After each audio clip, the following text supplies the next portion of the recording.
Bonjour à tous et bienvenue dans cette nouvelle vidéo InAcademy dans laquelle nous allons continuer l'apprentissage du langage JavaScript. Donc, si vous regardez la série de vidéos, vous en êtes au même endroit que nous, sinon ça ne fait rien. Aujourd'hui, nous allons aborder le sujet des fonctions dans JavaScript. Donc c'est une vidéo qui est assez importante étant donné que, a priori, à chaque fois que vous allez coder, vous allez être amené à faire des fonctions. Donc c'est important de comprendre les bases des fonctions. On va essayer de les voir dans cette vidéo. Alors, je vais mettre ça juste sur le côté. Juste avant de commencer, vous pouvez nous rejoindre sur notre site internet inacademy.com où vous pouvez retrouver tous nos cours qui sont disponibles, le e-book disponible pour apprendre les bases de la programmation. Vous avez l'onglet contact où vous pouvez nous envoyer des messages pour nous contacter et toutes les vidéos qui sont disponibles juste ici. D'accord? Vous avez également la cloche YouTube que vous pouvez activer pour être au courant des prochaines vidéos qui sortiront, bien évidemment, et mettre un commentaire en dessous de la vidéo si vous avez des questions ou une explication que vous n'avez pas compris. Vous pouvez également mettre un pouce bleu pour soutenir, ça fait toujours plaisir. Donc cette partie-là, je vais pouvoir la retirer, on ne va plus en avoir besoin. Dans l'HTML, il devait rester des choses, je vais aussi le retirer. Je vais garder le script, vous savez, c'est ce qui lie le fichier HTML à notre fichier index.js. Donc ça, je vais pouvoir le mettre. My first web page. Ça, je vais le supprimer. Et donc aujourd'hui, on va parler des fonctions.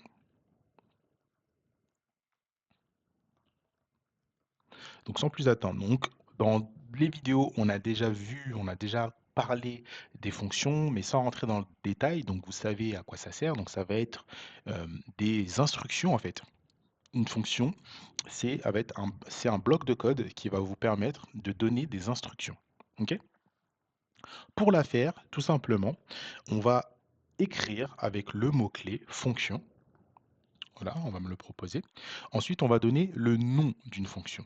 Donc, par exemple, addition. Ok, le nom de la fonction. Suite à ça, on va mettre des parenthèses et après les parenthèses, on va ouvrir les crochets comme ça et à l'intérieur, on inscrira un bloc d'instructions. D'accord? Une fois qu'on a fait ça, à l'intérieur des parenthèses, on écrit les paramètres. Et on peut en mettre plusieurs. Paramètre 1, je peux mettre paramètre 1, paramètre 2, paramètre 3, et ainsi de suite, et ainsi de suite, et ainsi de suite. D'accord? Une fois que j'ai fait ça, en sachant que les paramètres, vous pouvez leur donner le nom que vous voulez. Donc je peux mettre A et B. Ça, c'est possible.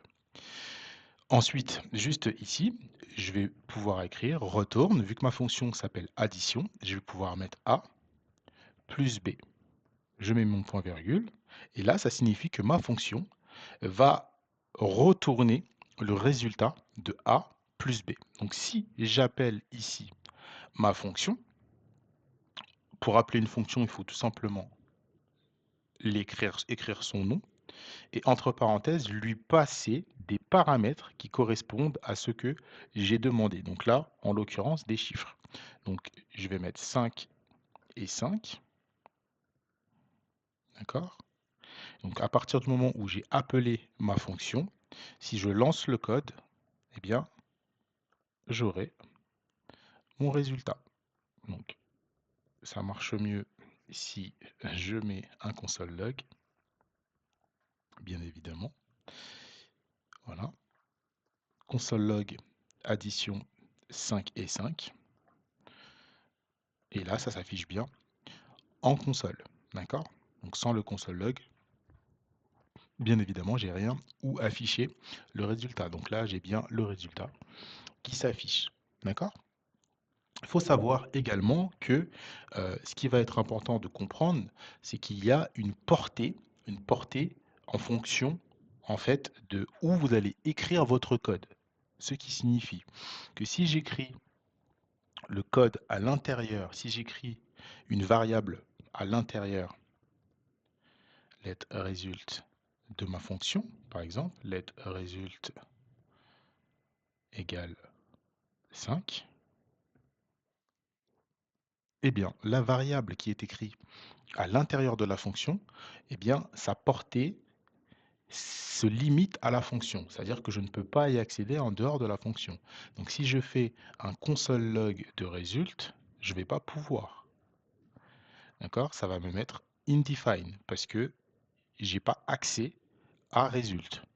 D'accord? Voilà. Donc là, ça me met result n'est pas défini. Voilà, je n'y ai pas accès. Donc il va falloir en fait sortir de cette fonction si je veux y avoir accès. Alors que si je fais juste là la même chose, mais que je mets chiffre par exemple,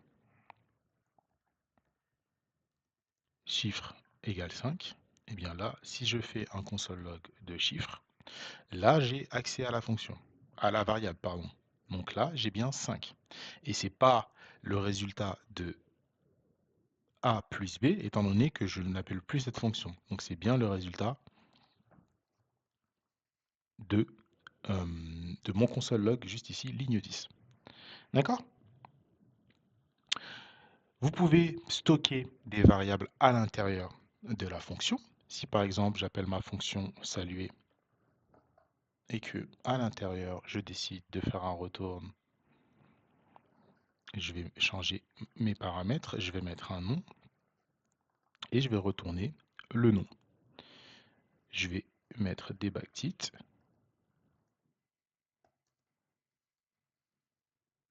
Voilà, je vais mettre bonjour plus le nom. Voilà, mais moi ce que je voulais faire, c'était vous montrer avec les backtitres. Voilà, donc ça va être plus simple, enfin plus intéressant plutôt, pas plus simple. Une fois que j'ai mes backtitres, voilà, là je peux écrire du coup salut, virgule. Et pour utiliser la variable à l'intérieur des backtitres, je mets le dollar et les crochets. Et à l'intérieur des crochets, je peux mettre le nom. D'accord? Une fois que j'ai fait ça, je vais pouvoir appeler donc salut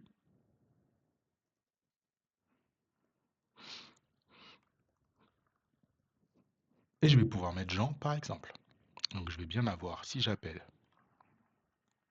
mon dossier, salut Jean. D'accord? Un autre type de fonction qui existe, ce sont les fonctions fléchées. Donc je vais mettre juste là les fonctions fléchées. Ils vont s'écrire de manière différente. Donc je vais écrire par exemple const, je vais écrire addition, et là je vais mettre un égal, entre parenthèses, je vais toujours mettre les paramètres. Suite à ça, j'ai mon bloc conditionnel. Donc de la même façon, je vais pouvoir mettre return A moins B, cette fois-ci, par exemple.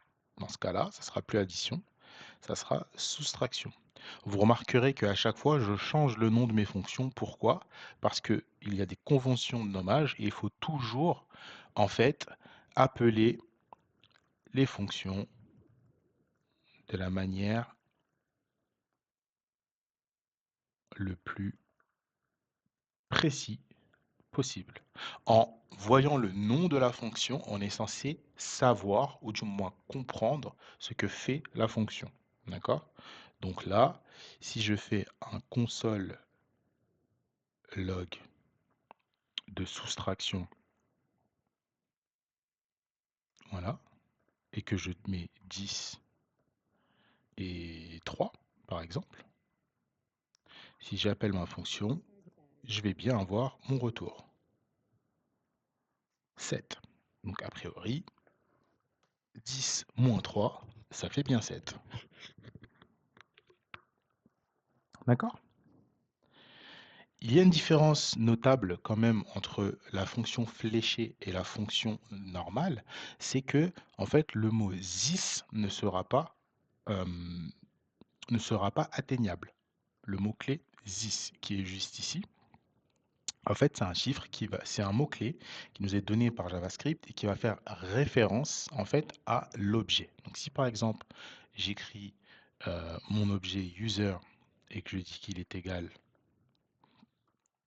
à name par exemple Alice, voilà, et que à l'intérieur je dis say hello et que je mets une fonction, hop, pardon, totalement classique qui dit réellement, je fais un console log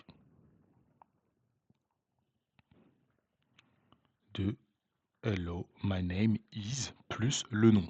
Là, je vais pouvoir avoir accès à this. En fait, je vais avoir accès à this. Et this va faire référence. En fait, là, si je vais sur this, vous voyez, ça fait référence à l'objet user. Donc à l'objet de son contexte. Si je suis dans une fonction fléchée, je vais mettre exactement la même chose. Voilà.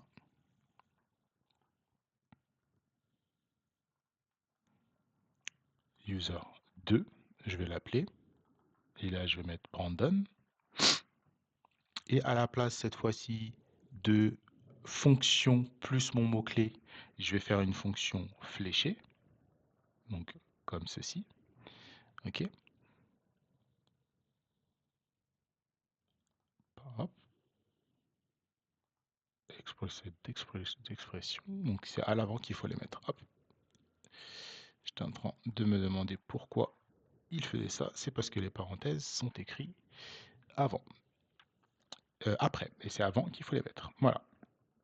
Donc la fonction fléchée avec les parenthèses qui sont bien avant la flèche, d'accord? Et bien là, this, cette fois-ci, ne fera pas référence à son objet parce qu'on est dans une fonction fléchée. Donc là, vous voyez, euh, j'ai bien le this et il y a bien écrit type of global this. Donc là, ça fera référence à son contexte et là, son contexte, du coup, c'est Node.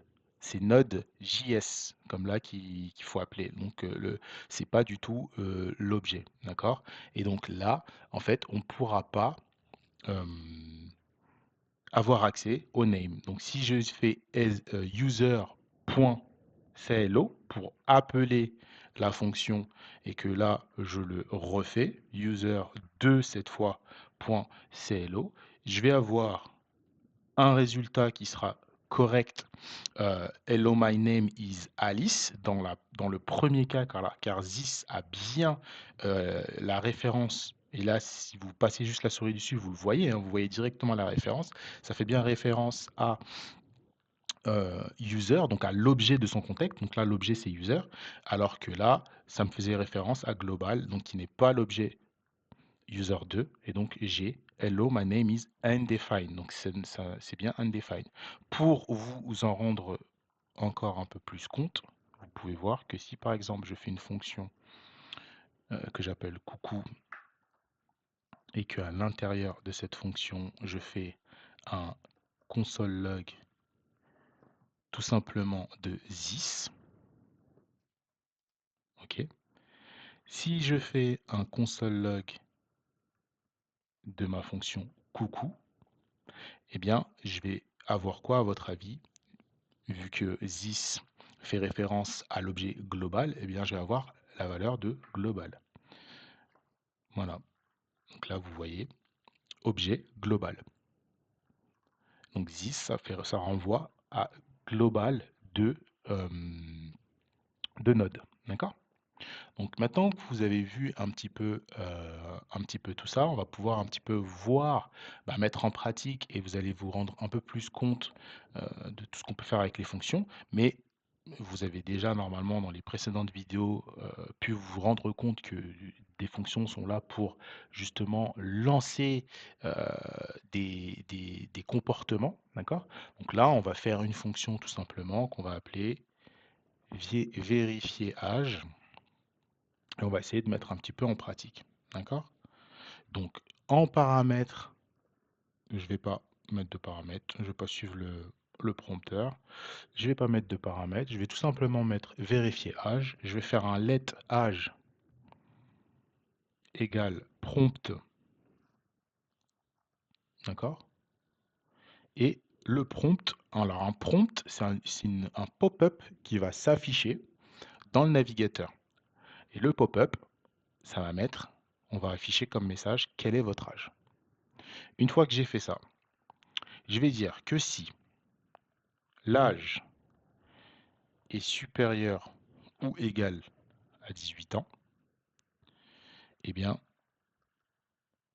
je vais mettre une alerte et je vais écrire vous pouvez conduire, par exemple. Ou vous pouvez rentrer. Vous pouvez rentrer. Voilà. Et je vais préciser, je vais mettre un else. Donc si c'est pas le cas, je vais remettre un bloc conditionnel.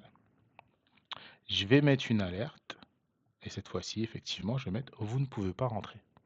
D'accord? Maintenant, cette fonction, il faut l'appeler. Donc pour l'appeler, on va l'appeler côté navigateur. Donc je vais appeler cette fonction, je vais aller dans le HTML et juste en dessous de My First Web Page, je vais mettre un onload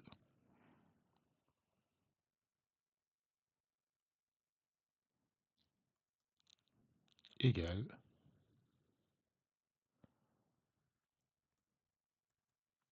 et j'appelle ma fonction. Et ça, je vais le mettre dans le body. Je prends ça, voilà, et je le mets directement dans le body.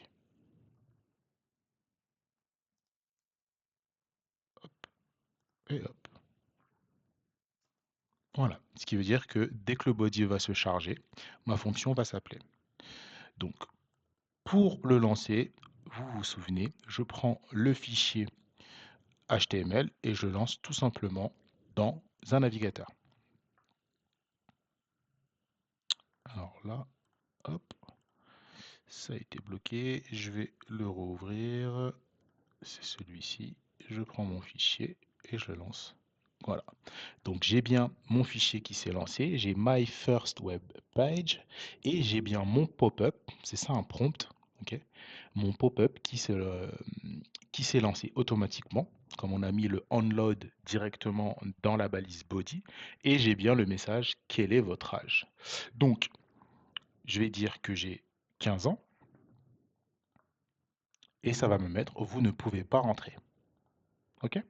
Si j'actualise la page, j'ai le pop-up qui revient. Cette fois-ci, je vais dire que j'ai 30 ans et là, ça va me mettre vous pouvez rentrer. D'accord?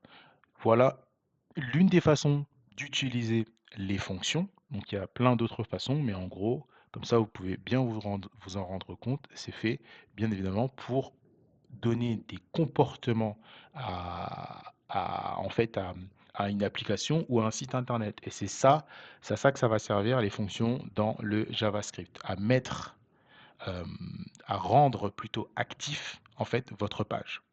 D'accord? Donc, je vous remercie d'avoir suivi la vidéo. Je vous donne rendez-vous très prochainement pour la suite de cette série de vidéos et je vous dis à très bientôt.